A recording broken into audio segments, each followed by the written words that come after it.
Hello बेटा, कैसे हो सब लोग? बढ़िया हो? ठीक है, तो आज हम लोग करने वाले हैं ऑर्थो सेंटर। ऑर्थो सेंटर का जो फॉर्मूला होता है ना, वो फॉर्मूला हम लोग इग्नोर करके best approach to find orthocentre करने वाले हैं, राइट? तो आप लोग जल्दी से जल्दी पहले सेटल डाउन हो जाओ, ताकि अपन ये टॉपिक जो इंटरेस्टिंग भी है और कंसेप्चुअल भी है अच्छे से अपन कर समझ पाएं। ठीक है। तो उससे पहले जिस बच्चे ने अभी तक हमारा Apex math JEE app install नहीं किया, वो जल्दी से जाओ प्ले स्टोर के ऊपर, एक साथ लिखना एपेक्स मैथ जेई, और आप हमारा Apex math JEE app install कर लो। आप जब प्ले स्टोर पे जाओगे, लिखोगे, तो वहां पे ना ऐसा कुछ जनरेट होगा, आप अपना मोबाइल नंबर डालना, ओटीपी जनरेट होगी, और कोई भी रेस्पेक्टिव कोर्सेज में जाके आप अपना इनरोलमेंट ले सकते हो। ठीक है। तो अभी तक जो जो टॉपिक हमारा हुआ हो चुका है बच्चों, वो ये सारे टॉपिक हमारा ऑलरेडी हो रखा है। Coordinate system, distance formula, section formula, internal external division, है ना, मतलब सेक्शन फॉर्मूला हो चुका है अच्छे से। कोऑर्डिनेट ऑफ डिफरेंट सेंटर्स, इस टॉपिक को अपन लास्ट लेक्चर में लिए थे, है ना, जिसके अंदर हमने पढ़ा था सेंट्रोइड, इन सेंटर, एक्स सेंटर, ठीक है, सरकम सेंटर और ऑर्थो सेंटर। तो ऑर्थो सेंटर तक आते आते हमारा टाइम हो चुका था, तो हमने बोला था कि यार अपन नेक्स्ट क्लास के अंदर ऑर्थो सेंटर करवाएंगे। ठीक है। तो आज का जो टॉपिक है ना, अभी और भी बहुत सारे टॉपिक हैं, ये चैप्टर थोड़ा सा लेंदी है, लेकिन अपन धीरे धीरे करके हर एक टॉपिक को कवर करते हुए आगे बढ़ते जाएंगे। तो सबसे पहले स्टार्ट करने से पहले अपन आज एक क्वेश्चन पहले करते हैं। देखो ये क्वेश्चन क्या है बेटा, बताओ। ये क्वेश्चन पढ़ो सब लोग। बोला है if x i y i where i equal to 1 2 3 v vertices of equilateral triangle. ये एक इंपॉर्टेंट चीज दे दिया है हमारे को कि ये वर्टेक्स किसका है, इक्विलेटरल ट्रायंगल का एक वर्टेक्स है जी। ठीक है sir. It is a vertices of equilateral triangle such that x1 + 2 का होल स्क्वायर प्लस y1 - 3 का होल स्क्वायर। देखो यहाँ भी x1 + 2 है, यहाँ भी, यहाँ पर y1 - 3 है, यहाँ पर x2 + 2 है, तो यहाँ पर y2 - 3 है, यहाँ पर x3 + 2 है, तो यहाँ पर y3 - 3 है। मतलब सिर्फ x1 में चेंजेस आ रहे हैं, x1, x2 और x3 में चेंजेस आ रहे हैं। जैसे x1 + 2 है, यहाँ पर x2 + 2 है, यहाँ पर x3 + 2 है। सिमिलरली यहाँ पर y1 - 3 है, तो यहाँ पर y2 - 3, यहाँ पर y3 - 3 है। मतलब कहीं ना कहीं एक पॉइंट है हमारा, एक पॉइंट है हमारा कौन सा, -2 और 3। एक पॉइंट है हमारा -2, 3। बात समझ में आई? जैसे एक वर्टेक्स, पहले तो इक्विलेटरल ट्रायंगल ले लेते हैं, जिसका वर्टेक्स हमारे को गिवन है a x1 y1 और b x2 y2 और c x3 y3। एक इक्विलेटरल ट्रायंगल उठा लिया। ये अब इस तीनों पॉइंट का एक कॉमन पॉइंट है -2, 3, जिससे डिस्टेंस ऑलवेज सेम है। तो लेट सपोज ये पॉइंट यहाँ पे है, और ये पॉइंट है हमारा -2, 3। इसका डिस्टेंस तीनों वर्टेक्स से सेम है। अकॉर्डिंग टू गिवन इक्वेशन हमने ये चीजें समझ पाई। बात समझ में आई? अब बताओ, अगर इक्विलेटरल ट्रायंगल है, तो इसके अंदर हमने वो कल परसों पिछले क्लास में करवाया था कि in equilateral triangle circumcentre, orthocentre, centroid सारे क्या होते हैं, कोइंसिडेंट होते हैं। Incentre all points are coincident, ये बातें हमारी हो रखी थी। मतलब सर अगर इसके डिस्टेंस तीनों वर्टेक्स से सेम है, तो यही पॉइंट हमारा सरकम सेंटर है, यही पॉइंट हमारा ऑर्थो सेंटर है, यही पॉइंट हमारा, अगर इस पॉइंट, चूंकि triangle is equilateral and point -2, 3 is equidistance from all the vertex, then it is circumcentre. अगर ये सरकम सेंटर है सर, अगर ये सरकम सेंटर है, तो यही हमारा ऑर्थो सेंटर भी है, यही हमारा इन सेंटर भी है, यही हमारा यही हमारा सेंट्रोइड है। मतलब सारे पॉइंट यही है, राइट? तो हमसे पूछा क्या है, then find x1 + x2 + x3 upon y1 + y2 + y3। तो ये फोटो देख के लग रहा है मेरे को कि मेरे को सेंट्रोइड के वाला फॉर्मूला निकाल लेना चाहिए। तो सेंट्रोइड का फॉर्मूला क्या होता है बेटा, बताओ। सेंट्रोइड का फॉर्मूला होता है x1 + x2 + x3, है ना। सेंट्रोइड का फॉर्मूला, सॉरी, सेंट्रोइड यहाँ पर क्या है, -2, 3, तो -2, 3 का फॉर्मूला होगा ऐसा। सेंट्रोइड का फॉर्मूला होता है x1 + x2 + x3/3 into y1 + y2 + y3 upon 3, right है। और चूंकि इक्विलेटरल ट्रायंगल है, तो यही पॉइंट जो हमारा सरकम सेंटर, ऑर्थो सेंटर है, ये इसके बराबर है। तो यहाँ से अगर गौर से देखोगे, तो x1 + x2 + x3/3 equal to -2, और y1 + y2 + y3/3 equal to 3। तो x1 plus x2 plus x3 equal to क्या होगा 6, सॉरी -6। और y1 plus y2 plus y3 क्या होगा y2, ये क्या होगा 9। तो अगर मैं देखूं तो ये वाला न्यूमरेटर जो है वो किसके बराबर है, -6 के बराबर, और डिनोमिनेटर किसके बराबर, 9 के बराबर। तो 2 3, यानी ये हो गया -2/3, ये हो गया -2/3। बोलो सही है यहाँ तक? यहाँ तक सही है। एक क्वेश्चन कर लिया, अब आगे चलें। अगला क्वेश्चन देखो बेटा क्या है, अगला क्वेश्चन नहीं टॉपिक है ऑर्थो सेंटर, जो ऑलरेडी हम लोग कर चुके हैं। इसको बस how to find another way, यानी बेस्ट मेथड से कैसे निकालेंगे वो देखने वाले हैं। तो पहले ऑर्थो सेंटर क्या होता है, इसको दिमाग में बैठाओ। Orthocentre is the point of intersection of altitude. Altitude क्या होता है सर, अपोजिट वर्टेक्स से, है ना, साइड के ऊपर, है ना, या वर्टेक्स से अपोजिट साइड के ऊपर एक परपेंडिकुलर ड्रॉ करो, है ना, तो इसको बोलते हैं एल्टीट्यूड, यानी यही क्या है, एल्टीट्यूड। ऐसे ही 3 वर्टेक्स से अगर अपोजिट साइड्स के ऊपर हमने परपेंडिकुलर ड्रॉ किया, और तीनों एल्टीट्यूड का जो इंटरसेक्शन पॉइंट होगा वो हमारा कहलाएगा ऑर्थो सेंटर, राइट? यही होता है ना। तो इट में लाइज, पहला तो ये है, ऑर्थो सेंटर बाहर भी लाई कर सकता है, इनसाइड और आउटसाइड, अकॉर्डिंग टू ऑब्ट्यूस और एक्यूट, राइट? यहां तक समझ आया? अब देखो इसका जो कोऑर्डिनेट होता है ना, वो थोड़ा अजीब सा फॉर्मूला है, इसकी फॉर्मूला थोड़ा अजीब सा है। तो मैं बच्चों से यही बोलता हूँ कि यार ये फॉर्मूला को ना इग्नोर करो, कोई बात नहीं, नहीं याद हो रहा है, क्योंकि बहुत चीजें 10A 10B 10C ये सब निकालना भी बहुत मुश्किल काम है ना। थोड़ा सा अपन टेक्निकली चलें, क्योंकि स्ट्रेट लाइन पढ़ रहे हैं, अपने को ये काम अच्छे से समझ में आना चाहिए, और आ भी जाएगा, ये गारंटी है हमारी। ठीक है, तो इस फॉर्मूला को हम कोशिश करते हैं, बच्चों को बोलते हैं इग्नोर करके रखो, क्योंकि जब आपको एंगल नहीं पता तो एंगल निकालना ही एक कॉसे वाला मेथड से थोड़ा सा लेंदी हो जाएगा काम, राइट? तो देखो इसको हम निकालेंगे कैसे, उससे पहले तो कुछ और पॉइंट है जो अपने को दिमाग में बैठाना चाहिए, ये ऑलरेडी पढ़ चुके हैं। In case of right angle triangle, ये देखो इंपॉर्टेंट है, in case of right angle triangle orthocentre always lies point where right angle is formed. और सर्कम सेंटर हमेशा कहां पे लाइक करता है, midpoint of hypotenuse. Circumcentre like करता है मिड पॉइंट ऑफ हाइपोटेन्यूज पे in the case of right angle triangle. बात समझ में आ रही है? और ऑर्थो सेंट्रलाइज करता है जहां पे 90 डिग्री फॉर्म होता है वहां पे। पहले बताओ यहां तक समझ में आया? यहां तक समझ में आया? आगे चलें, यहां तक कोई दिक्कत? आगे चलें, बात समझ में आई? और इक्विलेटरल ट्रायंगल, ये सारी बातें हो चुकी है, ध्यान से रखना। अगर हमारा कोई राइट एंगल ट्रायंगल है तो ये जो पॉइंट है ना बेटा, ये ऑर्थो सेंटर है। कितना आसान हो जाएगा अगर मैं समझ जाऊं कि अच्छा देने वाले ने मेरे को राइट एंगल ट्रायंगल दिया हुआ है, तो अपन सीधा जहां पे 90 डिग्री बन रहा है वही हमारा पॉइंट ऑर्थो सेंटर होगा। ठीक है? और मिड पॉइंट ऑफ जो हाइपोटेन्यूज है वही हमारा पॉइंट सरकम सेंटर होगा। ये दो बातें राइट एंगल ट्रायंगल के अंदर इजिली वे में अपन बता सकते हैं। बोलो सही है? बोलो सही है? यहां तक समझ में आया? ठीक है। और इक्विलेटरल ट्रायंगल में तो सारे पॉइंट जो हमने पढ़ा है, सरकम सेंटर, ऑर्थो सेंटर, सेंट्रॉइड, इन सेंटर, सारे सारे कोइंसाइड होते हैं, मतलब एक ही पॉइंट पे सारे होते हैं। बात समझ में आई? अगर ट्रायंगल इक्विलेटरल है, मान लो ये तीनों साइड सेम है, तो यही हमारा G है, यही हमारा O है, यही हमारा H है, यही हमारा I है। बात समझ में नहीं आया? और कोई भी ट्रायंगल हो उसके अंदर एक कॉमन प्रॉपर्टीज होती है ये वाला, कि अगर मान लीजिए यहां पर H है, मतलब H मतलब ऑर्थो सेंटर है, और यहां पर हमारा सरकम सेंटर है। बात समझ में आई? तो जो सेंट्रॉइड भैया आएंगे ना वो बीच में बैठेंगे और इसको 2:1 रेशियो में कट करेगा। मतलब orthocentre, centroid and circumcentre are collinear. Centroid and circumcentre are collinear. Orthocentre, centroid and circumcentre are collinear. Collinear मतलब एक ही लाइन के ऊपर। Where centroid divides orthocentre and circumcentre in the ratio 2:1। पहले ये छोटी सी बात है अपने को दिमाग में बैठाना चाहिए, क्योंकि पता चला question right angle triangle direct दिया हुआ है, अपन निकालने चले गए बड़े बड़े फॉर्मूला लेके। आंसर तो बेटा 90 डिग्री पे ही आना है। बोलो सही है? तो ये दिमाग में रखें कि अपन यार ऑर्थो सेंटर निकालना हो तो अपने को एक बार देख लेना चाहिए क्या ट्रायंगल इक्विलेटरल तो नहीं है, क्योंकि सेंट्रॉइड वाला फॉर्मूला काफी आसान है। अगर ऑर्थो सेंटर निकालना हो तो अपने को ये देख लेना चाहिए कि क्या ट्रायंगल राइट एंगल ट्रायंगल तो नहीं है, क्योंकि राइट एंगल ट्रायंगल जहां फॉर्म होते हैं वहां पे ऑर्थो सेंटर होता है। बात समझ में आई?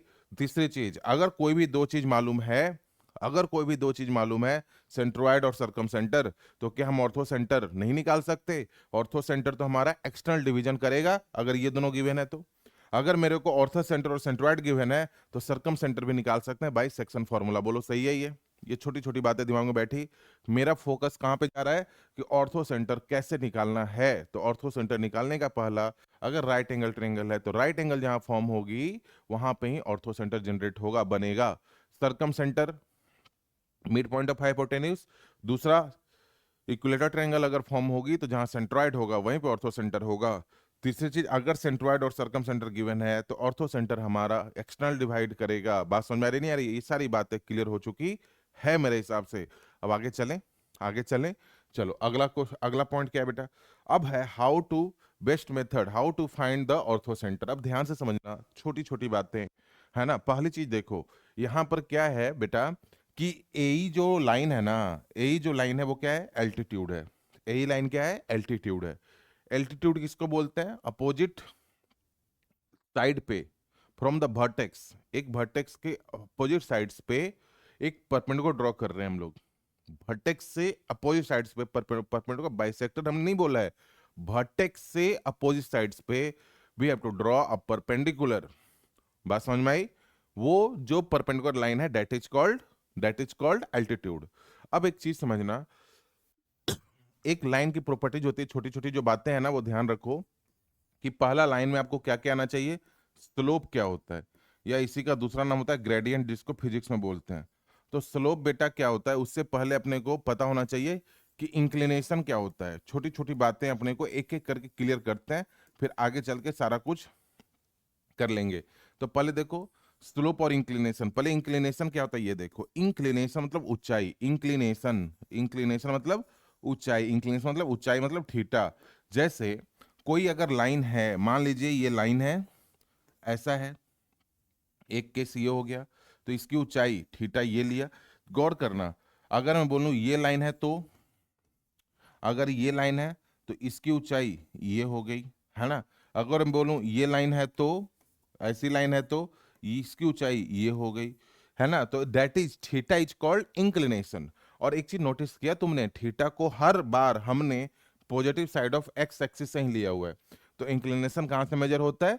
Positive side of x axis से मेजर होता है। पहले बताओ ये समझ में आया?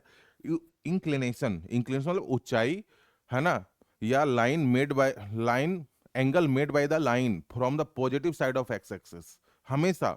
तो अगर positive side of x axis से लोगे तो थीटा की वैल्यू या तो जीरो होगी। जीरो किस केस में होगी बेटा? जीरो जब लाइन पैरेलल हो, एक्स एक्सिस के पैरेलल हो। बात समझ में आई ना?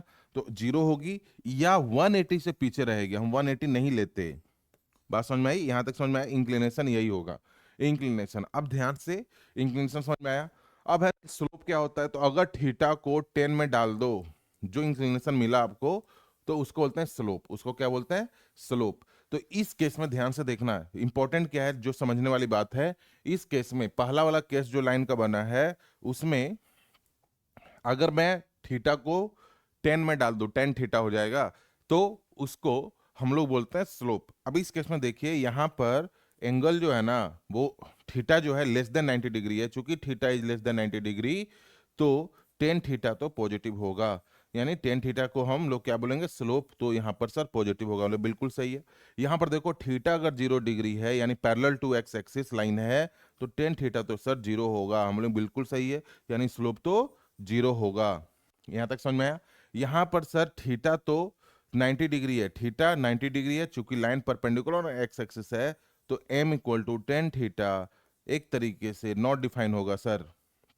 हम लोग ये भी सही बोल रहे हो तुम, क्योंकि 10 थीटा 10 90 1/0 बोलेंगे।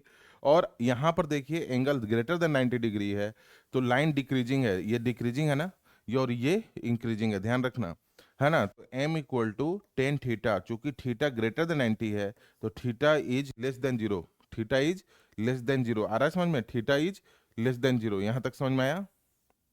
Theta is less than zero. पहले ये बताओ, ये समझ में आया स्लोप और इंक्लिनेशन क्या होता है? इंक्लिनेशन मतलब ऊंचाई, इंक्लिनेशन मतलब ऊंचाई, ठीक है ना। और इंक्लिनेशन हमेशा मेजर करते हैं positive side of x axis से, और इंक्लिनेशन का angle, inclination lies between theta equal to zero बोल रहा हूँ, और less than, up to less than 180 degree, ठीक है, थीटा के ऊपर यही चार कंडीशन बैठेंगे, या तो थीटा लेस देन 90 होगा सर तो स्लोप वहां पे पॉजिटिव हो जाएगा फर्स्ट क्वाड्रेंट के कारण, या तो theta sir parallel to x axis होगा तो स्लोप जीरो हो जाएगा। बात समझ में नहीं आ रही है? या सर थीटा 90 डिग्री होगा तो स्लोप नॉट डिफाइन हो जाएगा, नॉट डिफाइन नहीं बोलते, 1/0 बोल देंगे। ठीक है, अगर थीटा ग्रेटर देन 90 डिग्री है तो स्लोप निगेटिव हो जाएगा और लाइन डिक्रीजिंग, मतलब जो लाइन बनेगी वो डिक्रीजिंग बनेगी, ऐसे ही फॉर्म में बनेगी इसी तरीके से, और ये इस तरीके से। फिर बताओ यहां तक समझ में आया? अब बात आती है कि सर ठीक है, अगर मान लो थीटा नहीं गिवन है तब सर हम लोग थीटा बेटा अगर नहीं गिवन है तो भी निकाल सकते हैं, वो कैसे? ध्यान समझना, अगर थीटा नहीं गिवन है तो भी निकाल सकते हैं। ध्यान से देखो, मान लो ये है ना, ये थीटा है, अगर मेरे को एक पॉइंट ही दे देगा ना तो भी हम निकाल सकते हैं।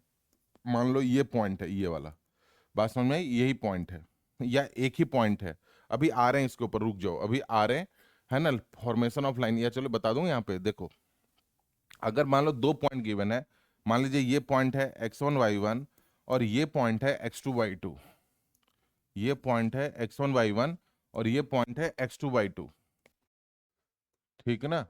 तो ध्यान से देखना, ये वाला जो लेंथ होगा वो क्या होगा, क्योंकि यहां तक तो x1 है तो ये वाला लेंथ हो जाएगा सर x2 माइनस x1, और ये पॉइंट कितना होगा y2 माइनस y1, तो टेन थीटा कितना होगा, टेन थीटा होगा y2, मतलब y coordinate upon perpendicular upon base ना, तो ये तो चूंकि दो पॉइंट है तो दो पॉइंट के केस में इक्वेशन ऑफ लाइन बेटा ये होता है, ठीक, सॉरी स्लोप ऑफ लाइन ये होता है। खैर, अब देखो दूसरी चीज, अब यहां तक समझ में आ गया, थोड़ा सा समझ में आ गया, ठीक है ना, स्लोप दो पॉइंट फॉर्म में ये होता है, ठीक है। अब देखो लाइन की इक्वेशन कैसी होती है, छोटी छोटी बातें, क्योंकि आगे ये तो डिटेल में पढ़ने वाले हैं। लाइन की इक्वेशन जो तुम लोग लिखते हो वो हमेशा इसी फॉर्म में लिखते हैं ना, a1x plus b1y plus c1 equal to 0, ऐसे लिखते हो, ऐसे लिखते हो। तो अगर मैं बोलूं कि b1y, इसको ऐसे मैं अगर लिख दूं -a1x माइनस c1 और y equal to -a1/b1x minus c1/b1, तो ये वाला भी इक्वेशन ऑफ लाइन ही है, हम तो उसी को ऐसे लिखे हैं। तो एक ना ये फॉर्म है, कैसा फॉर्म है, y equal to mx, y equal to mx plus c वाला ये फॉर्म है, ये इक्वेशन ऑफ लाइन है किसका, y equal to mx plus c वाला, y equal to mx plus c वाला, where m equal to, where m equal to slope and c equal to y intercept. c क्या है, y axis को कहाँ पे ये कट कर रहा है। अब जैसे देखिए, जैसे देखिए, अगर मैं बनाऊं आपसे, बोलूं बताओ इसका इक्वेशन क्या बनेगा, इसका कोई इक्वेशन क्या बनेगा, तो बोलोगे सर यहाँ पे 0,2 है, बात समझ में आई ना, मान लेते हैं शॉर्ट में, तो हम बोलेंगे सर y इक्वल टू ना, इसका स्लोप तो सर पॉजिटिव है, तो स्लोप तो क्या पता क्या है ना, स्लोप 1 हो सकता है, 2 हो सकता है, पॉजिटिव है, तो mx, चूंकि y इंटरसेप्ट ये है 2 है तो इसका तो ये होगा सर, बात समझ में ही नहीं आया। और अगर मैं बोल दूं स्लोप 1 है तो मैं बोलूंगा अच्छा अगर स्लोप 1 है ना तो m इक्वल टू 1 और x प्लस 2, ये हो गया, बात समझ में नहीं रही है? तो एक इक्वेशन का फॉर्म ये है, फॉर्म कैसा है, आपको क्या मालूम होना चाहिए, स्लोप मालूम होना चाहिए और इंटरसेप्ट मालूम होना चाहिए, तो आप डायरेक्ट इक्वेशन ऑफ लाइन बता दोगे, राइट है? यहां तक समझ में आया? तो कुल मिला के बात ये है कि अच्छा एक और क्या है, दूसरा फॉर्म दिखाता हूं, दूसरा, पहला हो गया स्लोप इंटरसेप्ट फॉर्म, दूसरा फॉर्म है point and slope form, point slope form, ये ध्यान समझना, पॉइंट स्लोप फॉर्म, छोटी छोटी बातें अपन, पॉइंट स्लोप फॉर्म क्या होता है, जैसे कोई लाइन है, आपको क्या क्या गिवन होगा, कब यूज करोगे, जब आपको एक स्लोप गिवन हो और पॉइंट गिवन हो, यूज कब है, जब when slope and a point are given, when a slope and a point are given, तो जैसे देखिए एक पॉइंट गिवन हो और एक स्लोप गिवन हो, तो ये हमारा मान लो पॉइंट है p x1 y1 और इसका स्लोप है m, है ना, स्लोप m है, तो इक्वेशन ऑफ लाइन क्या बनेगी पता है, पॉइंट और स्लोप फॉर्म में इक्वेशन ऑफ लाइन बनेगी y माइनस y1, अभी प्रूफ करवाऊंगा जब फॉर्मेशन ऑफ लाइन डिटेल में पढ़ेंगे, m into x minus x1, बात समझ में आई? जब आपको एक पॉइंट गिवन हो और स्लोप गिवन हो तो ये होता है इक्वेशन ऑफ लाइन, ठीक है ना, मतलब इक्वेशन ऑफ लाइन के लिए मेरे को या तो एक स्लोप दे दो और एक y का इंटरसेप्ट दे दो, मैं इक्वेशन ऑफ लाइन बता दूंगा, या एक स्लोप दे दो और एक पॉइंट दे दो, मैं इक्वेशन ऑफ लाइन बता दूंगा, यहाँ पे दो चीजें हो गई, या मेरे को दो पॉइंट बता दो, क्योंकि दो पॉइंट से भी टू पॉइंट फॉर्म, बस अभी फिलहाल इतना ही जरूरत है मेरे को ऑर्थो सेंटर के लिए, टू पॉइंट फॉर्म, यार मेरे को कोई भी दो पॉइंट दे दो, क्योंकि दो पॉइंट से बेटा भी एक ही यूनिक लाइन पास होती है। तो ए, मान लीजिए दो पॉइंट हमारा ए x1 y1 है और बी पॉइंट हमारा x2 y2 है, तो स्लोप क्या होगा बताओ? स्लोप क्या होगा? y2 minus y1 upon x2 minus x1। ये कैसे आया ये भी देख सकते हो ऐसे, अगर देखा जाए तो देखो, मान लो ये लाइन है, ये पॉइंट है a और ये पॉइंट है b, x2 y2। ध्यान से देखो, इसे समझने की जरूरत है तो समझ लो। यहाँ पे ऐसे मिला दिया है ना, इस तरह परपेंडिकुलर। तो ये पॉइंट हो गया x1, 0, ये पॉइंट हो गया x2, 0, ये पॉइंट हो गया हमारा ये, है ना। अब ध्यान से देखना, चूंकि ये वाली लाइन और ये आपस में पैरेलल है, तो अगर ये एंगल थीटा है तो ये भी एंगल थीटा है। बोलो सही है? अगर ये एंगल थीटा है तो ये भी, क्योंकि पैरेलल के साथ हम लोग एक लाइन ड्रॉ किए हुए हैं, है ना। बात समझ में नहीं आया? खैर, इंक्लिनेशन वाला। अब देखिए, ये अगर थीटा है तो ये भी थीटा है, तो मेरा को तो इंटरेस्ट टेन थीटा है, तो मैं टेन थीटा यहाँ से ना निकाल के मैं इस ट्रेंगल से निकाल रहा हूँ। तो ये वाला कितना होगा? टोटल y2 है, तो y2 में से y1 बाहर कर दो, इतना डिस्टेंस बाहर कर दो, क्योंकि ये तो y1 है सर। और ये वाला कितना होगा? x2 में से x1 बाहर कर दो, तो tan theta equal to y2 minus y1 upon x2 minus x1। तो स्लोप आ गया। और कोई भी एक पॉइंट को कंसिडर कर लो, कोई भी एक पॉइंट को कंसिडर कर लो, इसको या उसको। तो पिछला फॉर्म से y equal to slope, slope क्या होता है? स्लोप और पॉइंट फॉर्म। तो कोई भी एक पॉइंट को कंसिडर कर लो, कोई भी एक पॉइंट मान लो, इसको कंसिडर करते हैं, तो y minus y1 equal to slope, slope तो हमारा सामने बैठा हुआ y2 minus y1 upon x2 minus x1 into x minus x1। बात समझ में आई? अगर टू पॉइंट गिवन हो तो इक्वेशन ऑफ लाइन ये होता है। दो कंसेप्ट समझ में आ गया? यहाँ तक समझ में आया? इंक्लिनेशन क्या होता है, ग्रेडियंट क्या होता है, बात समझ में आई नहीं आया? इंक्लिनेशन क्या होता है? ऊंचाई। स्लोप और ग्रेडियंट क्या होता है? ऊंचाई को थीटा में डाल दो, मतलब थीटा को टेन थीटा में डाल दो, है ना। फिर स्लोप पॉजिटिव हो सकते हैं, निगेटिव हो सकते हैं, नॉट डिफाइन भी हो सकता है और जीरो भी हो सकता है, राइट है यहाँ तक। उसके बाद हम लोग आ गए कि point slope form, equation of line कैसे निकालते हैं? या तो एक पॉइंट एक स्लोप दे दो, या दो पॉइंट दे दो, या एक स्लोप और एक वाई इंटरसेप्ट दे दो। बस इतना अभी हमारे को जरूरत है, और ये सारी बातों को कंबाइन करेंगे हम लोग ऑर्थो सेंटर के अंदर। तो पहली चीज ये क्या है, पढ़ो इसको। पहला है कि if theta is the inclination, बातें हो रखी है हमारी, if theta is the inclination of non vertical line, non vertical, हम वर्टिकल में तो नॉट डिफाइन होता है, बात समझ में नहीं आया, then tan theta is called the slope of the line. ठीक है, यही बातें बोला था। The inclination of a line parallel to x axis is 0 degree and the inclination of line parallel to the y axis और axis itself is 90 degree, है ना। तो स्लोप हो जाएगा 1/0। बात समझ में आई है?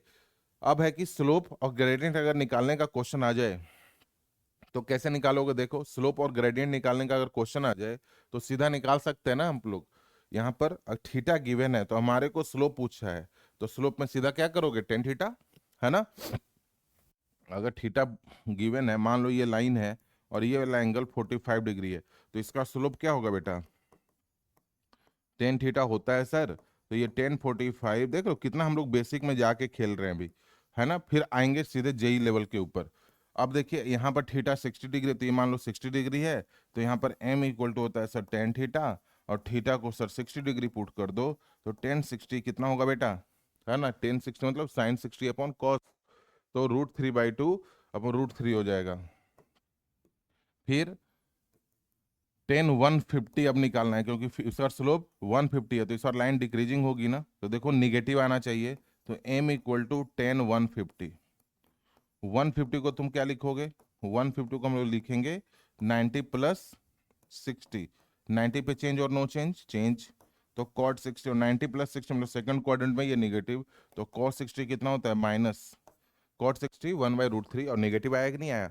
तो जब थीटा ग्रेटर देन 90 है तो slope will be negative, when theta is less than 90 then slope will be positive, है ना। तो इसको बोलते हैं इस तरीके से। आगे चलें, ये सब आता होगा। अब देखो, ये पढ़ चुके, सारा कुछ पढ़ चुके। अब the slope of line passing through two given points, दो गिवन पॉइंट्स है, स्लोप अभी बताया था ना, ये वाला एक पॉइंट यहाँ पर, एक पॉइंट यहाँ पे है, तो स्लोप हमारा ये होता है। ये बातें हो रखी है हमारी, ठीक है, याद रखना। आगे चलें, तो यहाँ पर देखो करने का बोला क्वेश्चन, दो पॉइंट गिवन है, तो क्या बोला है? Line passing through the point, find the slope, slope ही पूछा है हमसे ना। m इक्वल टू y2, इसको मान लो 2 वाला पॉइंट है, ये 1 वाला पॉइंट है, तो y2 minus y1 upon x2 minus x1, तो -8/10, यानी माइनस का 4/5। तो इसका अगर लाइन बनाएंगे ना तो 100% ऐसा ही बनेगा, क्योंकि स्लोप निगेटिव है, लाइन डिक्रीजिंग बनेगी। यहाँ देखिए, इसका स्लोप, इसको 2 मान लो, इसको 1 मान लेते हैं, तो y2 minus of y1 upon, ध्यान से, फिर x2 माइनस ऑफ x1। तो ये कितना होगा, -3 + 3 0, 0/2 मतलब 0। इसका जब तुम लाइन बनाओगे ऐसे भी देखो, यहाँ पर देखिए, अब यहाँ पर बाई 3, यहाँ पर y तो चेंज हो ही नहीं रहा, यानी पैरेलल टू x एक्सिस बनेगा। बात समझ में नहीं आया? इसका जब लाइन बनाएंगे तो पैरेलल टू x एक्सिस बनेगा। क्यों? यहाँ पर से पता चल रहा है, हम लोग वहां नहीं देख पाए तो स्लोप से पता चल गया। यहाँ पर क्या है, यहाँ पर जो y का कोऑर्डिनेट है वही y कोऑर्डिनेट यहाँ भी है। तो ये लाइन जो है ना, यहाँ पर 4, -3 पे है, तो यहाँ पर 6, -3 पे है, यानी पैरेलल टू x एक्सिस, क्योंकि there is no any change in y coordinate. Clear हुआ नहीं हुआ? ये आगे चलें अब। अगला देखो, इक्वेशन ऑफ लाइन बताई दी आपको कि इक्वेशन ऑफ लाइन के कितने तरीके होते हैं। इक्वेशन ऑफ लाइन निकालने के मेनली टोटल कितने तरीके हैं? अभी फिलहाल हमारे को कितना तरीका जाना चाहिए? 3 तरीके पे फोकस कर लेना चाहिए। 3 तरीका कौन कौन सा बताया आपको? पहला है ना इक्वेशन ऑफ लाइन, फिर से वही बातें हो रही है। पहला क्या है? स्लोप और इंटरसेप्ट, वाई इंटरसेप्ट। अगर ये दे देगा तो इक्वेशन ऑफ लाइन सीधा क्या होगा, y = mx + c। ठीक है ना? और अगर m पे, m या तो सर पॉजिटिव होगा, या तो m 0 होगा, या तो m निगेटिव होगा, या तो m नॉट डिफाइन होगा, यानी 1/0 होगा। अगर सर पॉजिटिव होगा तो थीटा <90 होगा, अगर 0 है तो थीटा भी 0 होगा, अगर m <0 है तो थीटा <90 होगा, और अगर m 1/0 है तो थीटा 90 होगा, है ना? और इक्वेशन जो होगी, m अगर पॉजिटिव है सर तो लाइन ऐसी बनेगी, अगर 0 है तो line parallel to x axis बनेगी, अगर <0 है तो लाइन डिक्रीजिंग बनेगी, और अगर लाइन ये है तो परपेंडिकुलर टू x एक्सिस बनेगी। बोलो सही है? यहाँ तक समझ में आया ये सारी बातें, है ना? यहाँ तक क्लियर हुआ ये? और ये जो लाइन है, y को कहाँ पे इंटरसेप्ट करेगा वो हमारे को पता चल जाएगा, है ना? तो ये है y इंटरसेप्ट। c क्या है? y एक्सिस को कहाँ पे कट कर रहा है। अगर मैं आपको बोलूं कि बताओ y = -3x + 2, इसका इक्वेशन कैसा बनेगा, एक जनरल फॉर्म कैसा बनेगा? तुम लोग अच्छा अच्छा अच्छा, स्लोप के जगह पर तो आपने -3 दिया, मतलब ये वाला केस दिया है सर, निगेटिव वाला। तो लाइन तो सर ऐसी बनेगी। हम लोग हाँ, अगर ये x एक्सिस और y एक्सिस है, ये x और y एक्सिस है, तो ये वाला पॉइंट कितना हो जाएगा, y इंटरसेप्ट कितना है यहाँ पर, +2 है, तो ये वाला तो बन गया लाइन। बस समझ में, एक जनरल फॉर्म में, है ना? दूसरा तरीका क्या होता है इक्वेशन ऑफ लाइन निकालने का? दूसरा तरीका हमने बोला कि एक पॉइंट और एक स्लोप दे दो, point and slope form. Second क्या होता है? Point and slope, slope form. Clear हुआ ये? तो पॉइंट स्लोप फॉर्म में बेटा क्या होगा, पॉइंट एंड स्लोप फॉर्म में क्या होगा, एक पॉइंट मान लीजिए x1 y1, ये यूज कब होगा, और एक स्लोप है m। तो ये सारे बातें हो रखी ना, अजी अभी बताया हूँ। तो इसका क्या होगा, y - y1 = m × x - x1।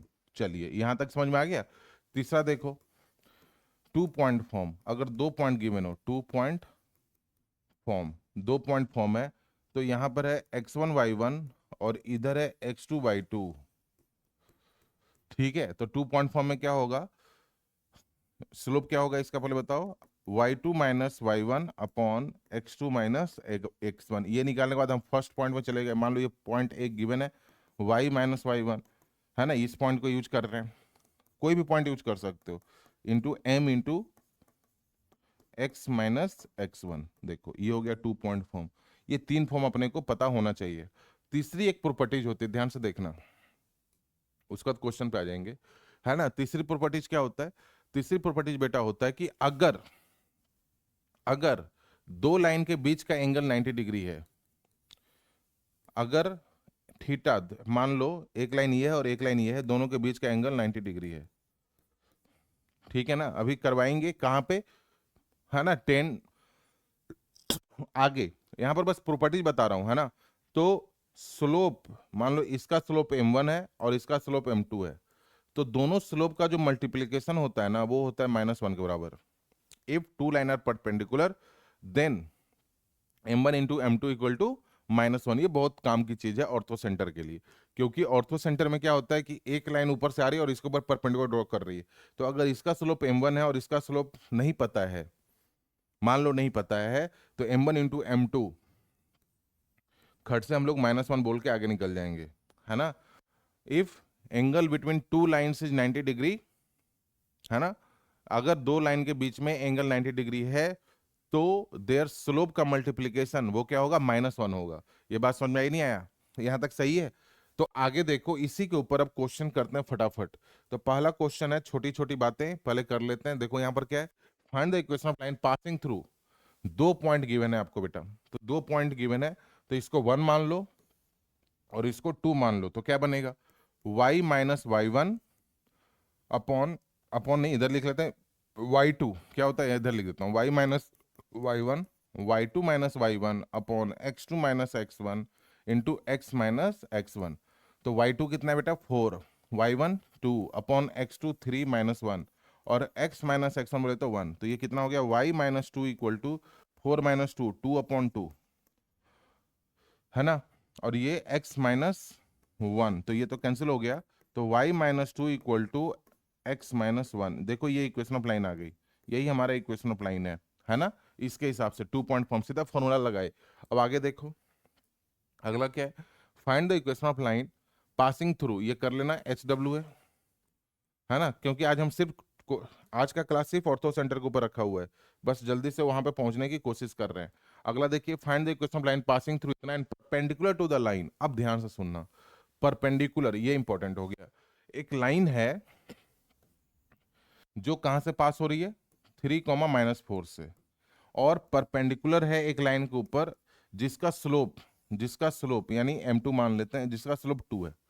अभी बात हुई थी, तो मान लेते हैं इसका जो स्लोप है ना वो m1 है। एक लाइन है जो किसी लाइन के ऊपर परपेंडिकुलर है, जिसके ऊपर परपेंडिकुलर उसका स्लोप 2 है। अब ध्यान से देखो, find the equation of line, आपको इक्वेशन ऑफ लाइन किसका निकालना है, L1 का। एक लाइन की इक्वेशन बताओ जो 3, -4 से पास हो रही हो and perpendicular on the line m2 या L2। बात समझ में नहीं आया, परपेंडिकुलर किसके ऊपर है, L2 के ऊपर है, तो तुम बोलोगे अच्छा परपेंडिकुलर L2 के ऊपर है, अगर इस लाइन का इक्वेशन चाहिए तो मेरे को दो चीज चाहिए।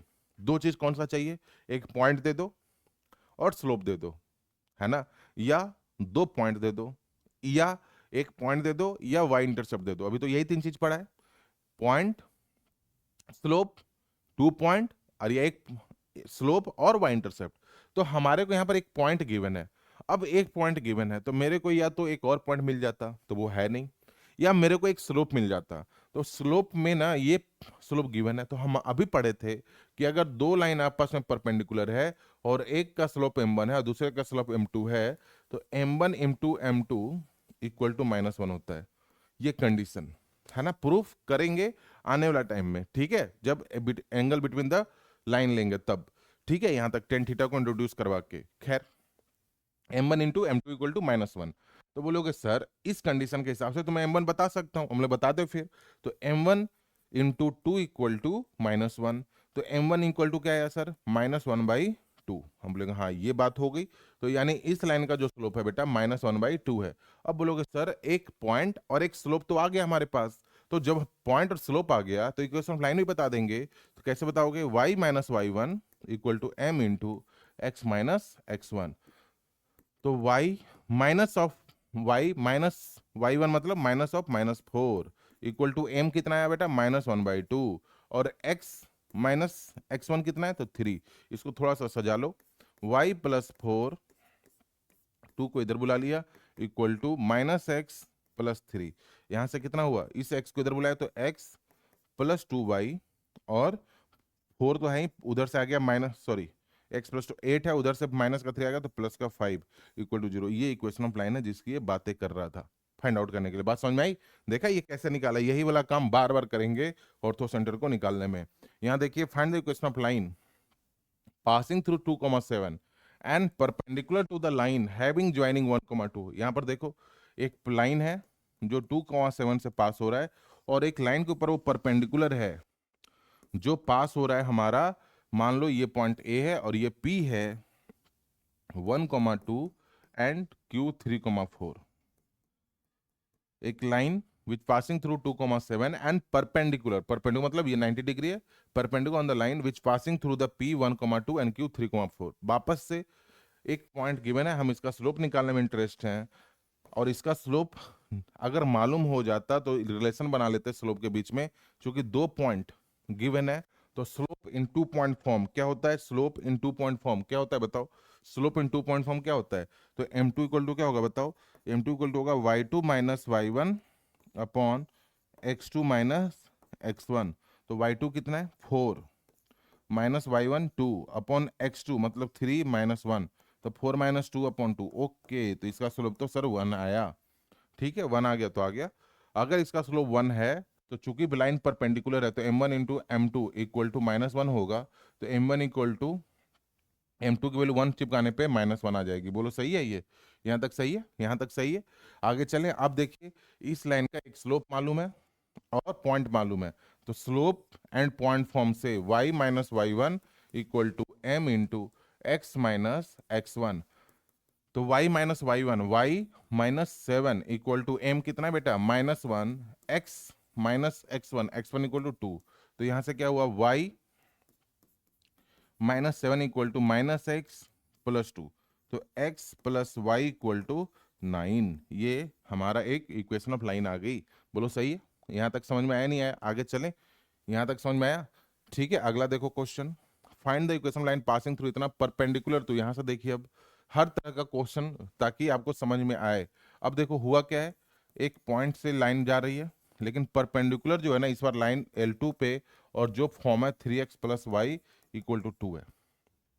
ठीक है, अब देखो तुमने अभी पढ़ा था कि सर एक इक्वेशन लाइन ये भी तो होता है y equal to m x plus c वाली, जहां पर m क्या होता है, ये वाला m होता है सर स्लोप, और c क्या होता है y को कट करने वाला पॉइंट, y इंटरसेप्ट, है ना। तो मेरे को तो अगर एक पॉइंट गिवन है तो मेरा इंटरेस्ट स्लोप लेने में है इसका। तो इसका स्लोप अगर m1 है तो इसका स्लोप मालूम हो जाता तो अच्छा होता। हम बोलते अच्छा ये इसकी फॉर्मेशन कैसी है, तो बोलोगे सर जनरल फॉर्म है। तो जनरल फॉर्म में तो सर इसको अगर ऐसे लिख लेंगे तो x का जो कोफिशिएंट है ना सर वो m हो जाएगा। हम बोले हाँ वो स्लोप हो जाएगा, तो ऐसे लिख लेते हैं। तो इसको मैं y इक्वल टू लिख दूं minus three x plus to. वो वाली फोटो ये वाली फोटो सेम होगी। तो अब मैं यहाँ से देख के बोल सकता हूँ कि m के जगह पर किसी ने माइनस थ्री बैठा रखा है, यानी इस लाइन का जो स्लोप है वो माइनस थ्री है। तो m2 मान लेते हैं, है ना।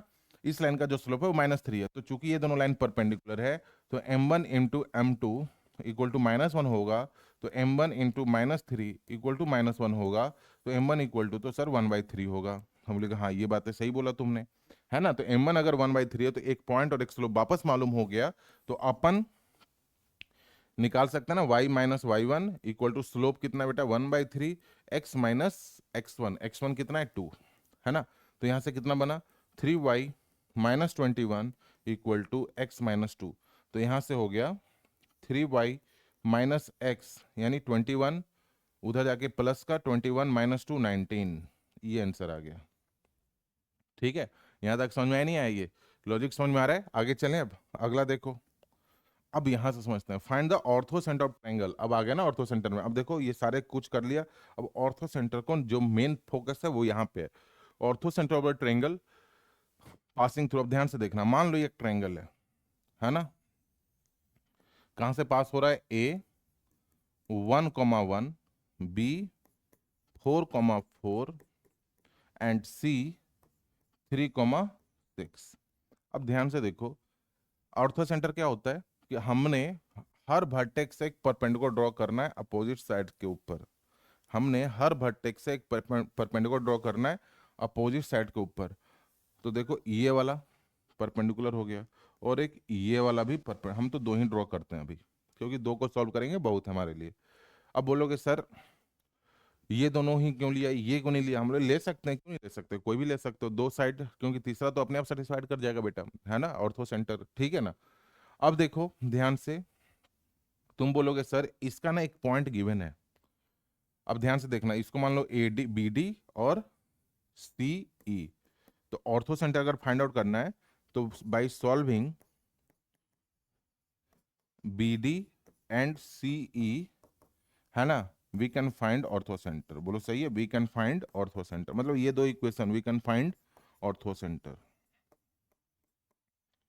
ठीक है ना, यहां तक समझ में आया ये, है ना। इन दोनों को सॉल्व करेंगे, इन दोनों का जो इंटरसेक्शन पॉइंट होगा वही हमारा ऑर्थो सेंटर होगा। तो ध्यान से देखो, अगर सी को गौर से देखो तो कुछ ऐसा नहीं बना, सी पॉइंट है 3,6 और ये एक लाइन के ऊपर परपेंडिकुलर है और लाइन है हमारा ए बी, तो ए है 1,1 और बी है हमारा 4,4। वैसा ही क्वेश्चन बन गया ना, we have to find the equation of line this, ठीक है ना।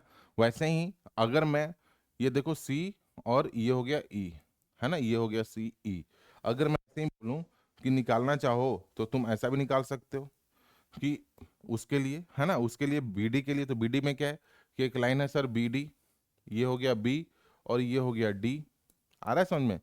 और ये परपेंडिकुलर है दो, एक लाइन के ऊपर जो दो पॉइंट से पास हो रही है ए और ये 3,6, ये दोनों को अलग अलग सॉल्व करेंगे तो दोनों इक्वेशन आ जाएगा। आ रहा है समझ में, सी की आ जाएगी और उधर से बी डी की आ जाएगी, दोनों को सॉल्व करेंगे वो हमारा ऑर्थो सेंटर दे देगा। पर बताओ यहाँ तक समझ में आया? अब ध्यान से देख, यहाँ पर इक्वेशन ऑफ लाइन तो निकाल ही सकते, स्लोप तो निकाल ही सकते हैं। इसका स्लोप मान लो तो m2 है, तो इसका स्लोप मान लेते हैं m1 है, तो m2 इक्वल टू क्या होगा बेटा, m2 इक्वल टू होगा y2 minus y1 upon 4x2 minus x1 यानी 1। अगर इसका स्लोप 1 आया है तो चूंकि ये दोनों परपेंडिकुलर है तो m1 m2 इक्वल टू क्या होगा, -1, तो m1 तो हमारा -1 आ गया, है ना। जैसे ही m1 -1 आया तो इसका स्लोप तो -1 है, बोलो सही है। तो इक्वेशन ऑफ लाइन निकल जाएगा ना, कैसे, y माइनस y1 कितना है 0.6 इंटू m1 यानी -1 इंटू x माइनस x मतलब 3। इसको थोड़ा सा लिख लेते हैं, y minus 6 equal to minus x plus 3। यहां से कितना आया, x plus y, x plus y equal to 3 plus 6 यानी 9, 3 प्लस 6 इक्वल टू 9, यानी बीई जो इक्वेशन है ना, बीई ना, B C E sorry, CE जो इक्वेशन है ना ये वाला, ये इक्वेशन है हमारा x plus y equal to 9। चलो एक आ गया ना इस तरीके से। वैसे ही अब इधर निकालते हैं, इधर देखो, इसका स्लोप अगर मान लो m2 है और इसका स्लोप m1 है, या m1 डैश m2 डैश लिख लेते हैं, तो m2 डैश क्या होगा, 2 पॉइंट फॉर्म से बोलोगे sir y2 minus y1 upon x2 minus x1 मतलब 5/2। तो यहाँ से क्या होगा, y माइनस b पॉइंट कितना था, b पॉइंट है 4,4, एक पॉइंट यहाँ पर भी गिवन है, तो y माइनस 4 है ना एक पॉइंट, और इसका स्लोप, अच्छा m2 निकाला है ना अभी, रुक जा, m2 निकाला तो m1 डैश पहले निकालेंगे, तो m1 dash into m2 dash equal to -1 होना चाहिए, तो m1 dash equal to -1/m2 dash, बोलो सही है।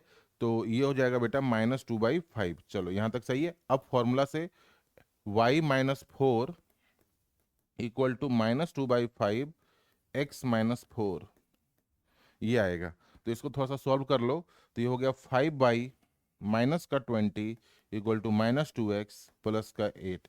तो इसको जब सॉल्व करेंगे ना तो ये आ रहा है हमारा 5/-20 और माइनस का 2x, तो इधर आके 2x plus 5y equal to 20 plus 8 28।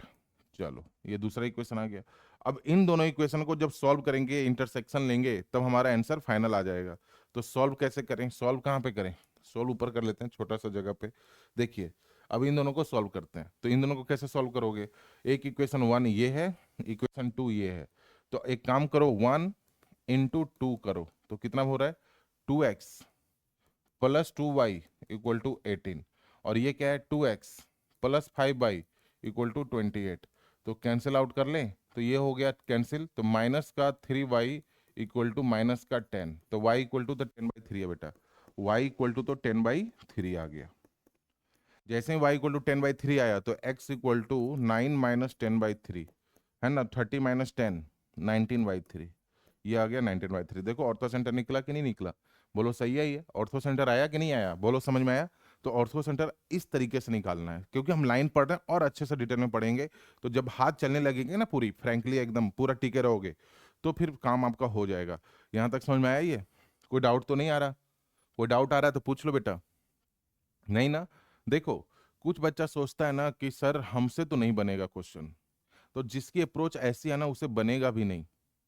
लेकिन अगर आपका अप्रोच ऐसा है, आपका माइंडसेट ऐसा है कि चलो यार मैं भी करूंगा, आज 5 में से अगर 3 क्वेश्चन हमसे बने हैं तो कल हमसे भी 4 क्वेश्चन बनेगा, मैं एक दिन धीरे धीरे इसी तरीके से 5 क्वेश्चन तक पहुंच जाऊंगा।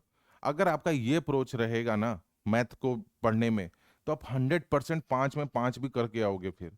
लेकिन अगर आपने स्टार्टिंग में ये माइंडसेट कर लिया है कि हमसे नहीं होगा, तो बेटा नहीं होगा। क्योंकि जो इंटेलिजेंट बच्चा होता है ना, वो ऊपर से तो आता नहीं है ना। इंटेलिजेंट बच्चा बस बस क्या करता है, अपने अंदर छोटी छोटी चेंज करता है। जैसे अगर मान लो आज वो 4 घंटे रेगुलर पढ़ रहा है, तो उसका अप्रोच बदल के क्या हो जाता है कि यार हमने आज 4 घंटे पढ़े ना, मैं कोशिश करूंगा कि 4.5 घंटे पढूं।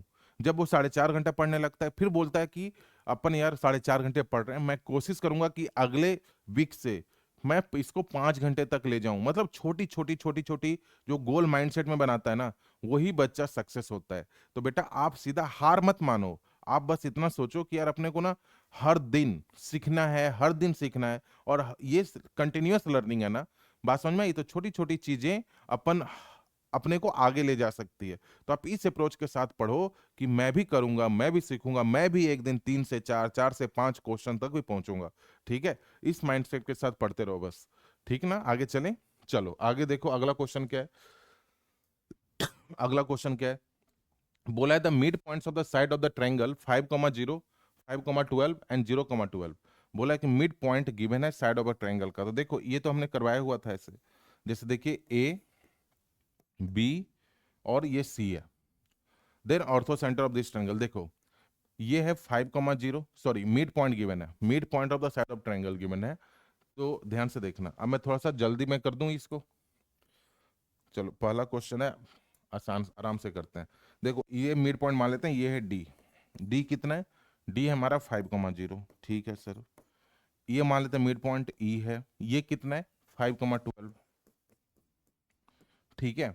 अगला 0,12 मान लेते हैं, ये है 0,12। ठीक है ना? तो इन तीनों को मिला दो मिड पॉइंट वाले ट्रायंगल को।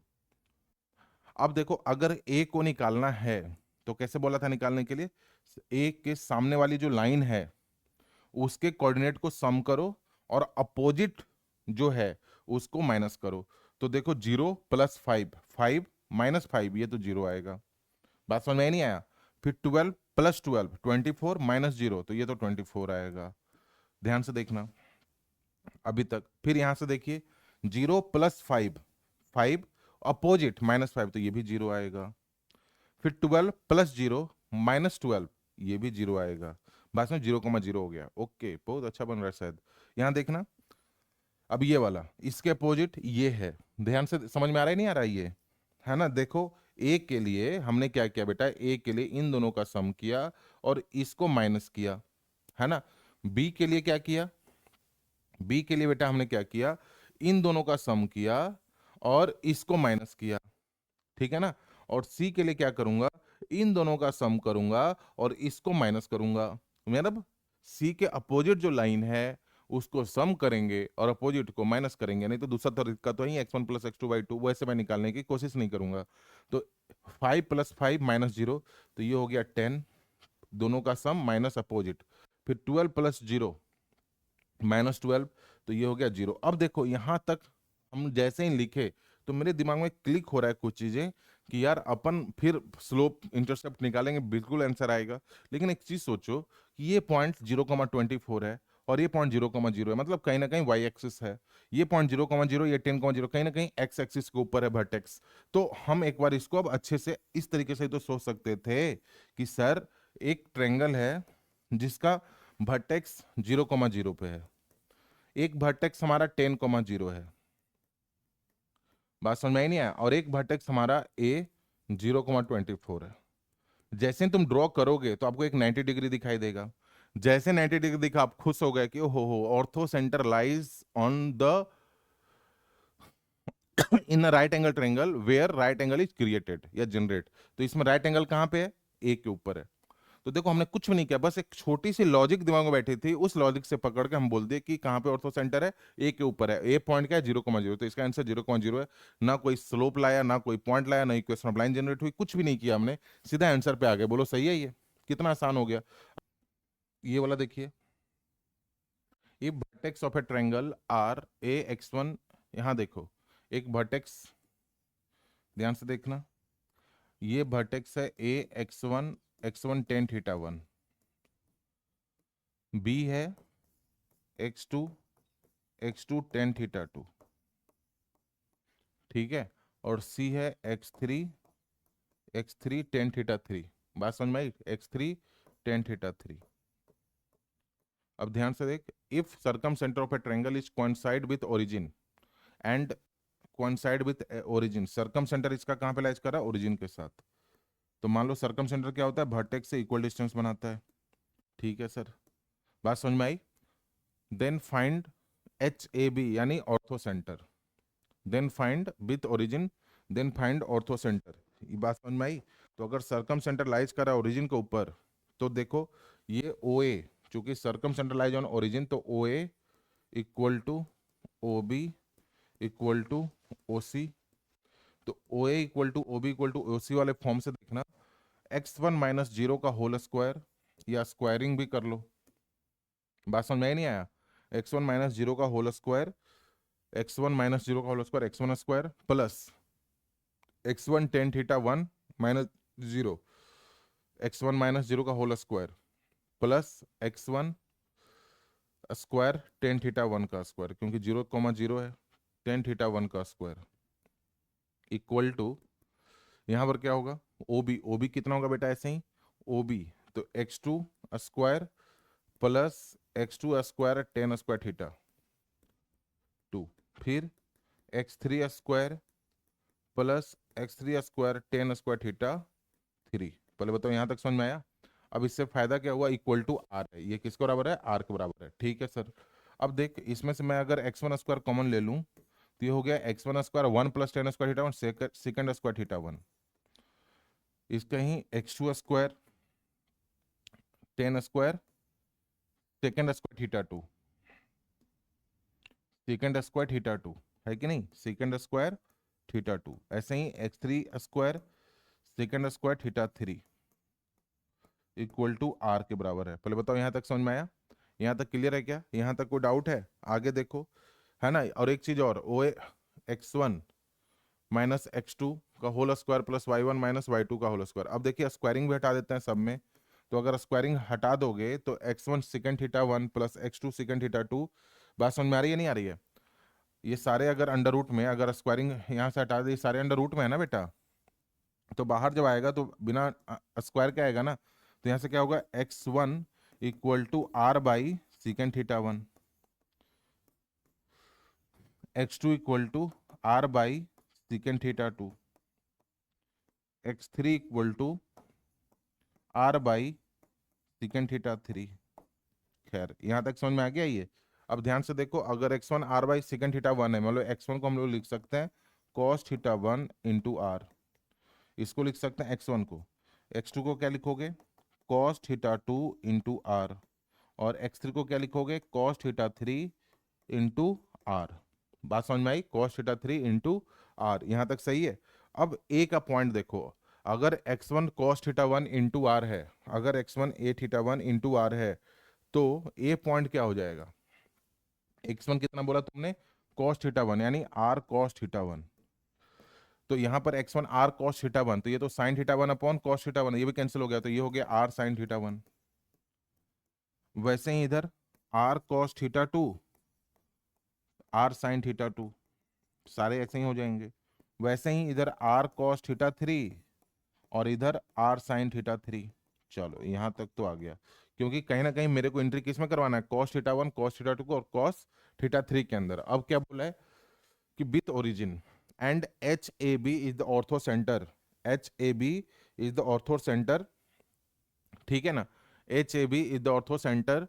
देन अब देखो ऑर्थो सेंटर, अब परपेंडिकुलर ये सब लेके चलेंगे ना तो दिक्कत हो जाएगी।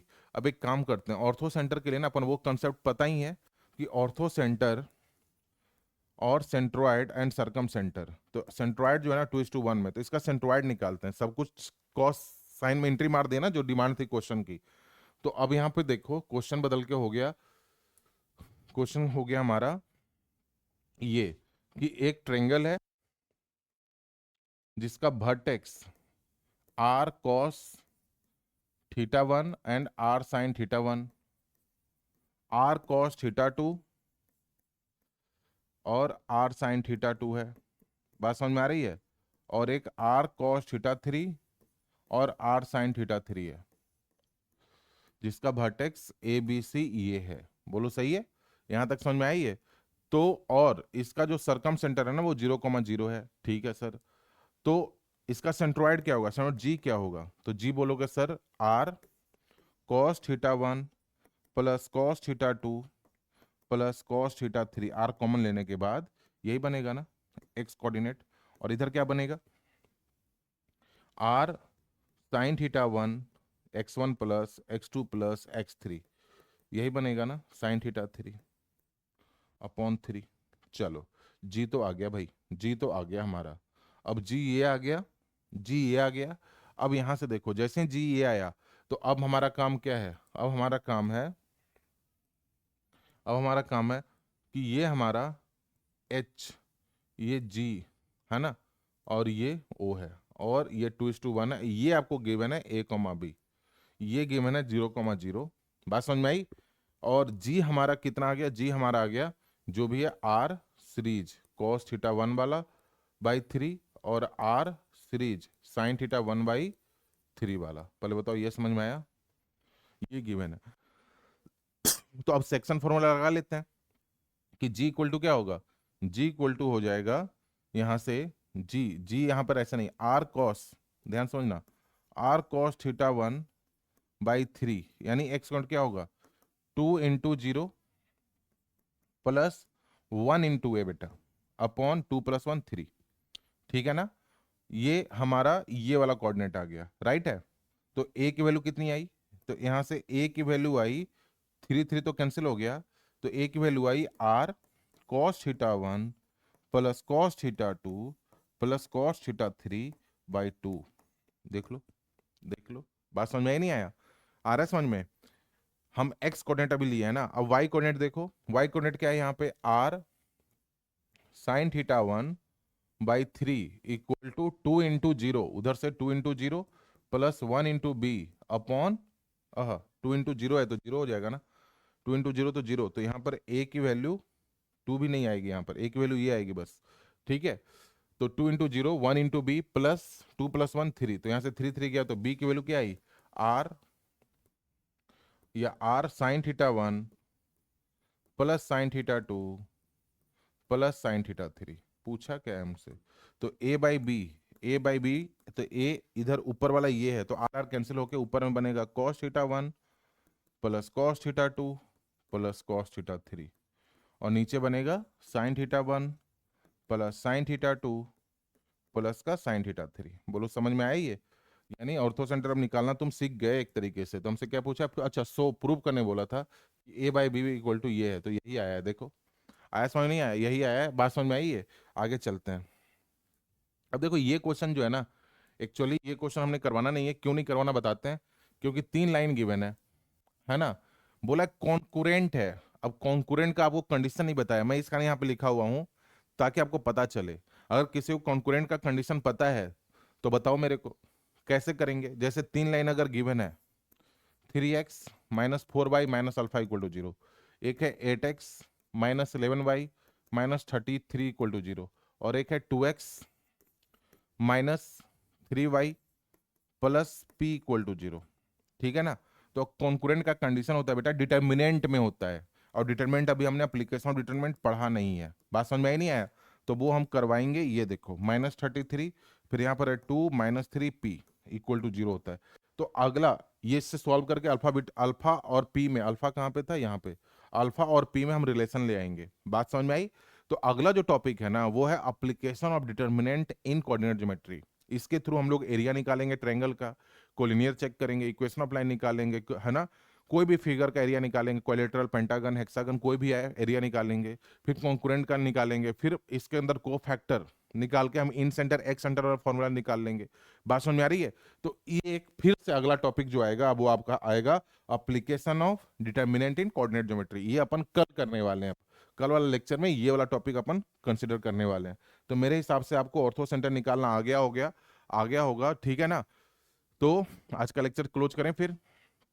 तो कुछ इसी तरीके से ना आप लोग आराम से स्टडी करते रहो, जो भी डाउट है 1 to 1 पूछना है तो पूछो, व्हाट्सअप करो, मैसेज करो, या आपको जैसे भी अच्छा लगता है आप डाउट पूछिए, डाउट को मत रखिए, ठीक है। तो जिस बच्चे ने अभी तक हमारा यूट्यूब चैनल सब्सक्राइब नहीं किया, वो प्लीज प्लीज जाइए अपना यूट्यूब चैनल सब मेरा सब्सक्राइब करो, ताकि इंपॉर्टेंट इंफॉर्मेशन आपको मिलता रहे, ठीक है। All the best, thank you बेटा, thank you. Okay, thank you.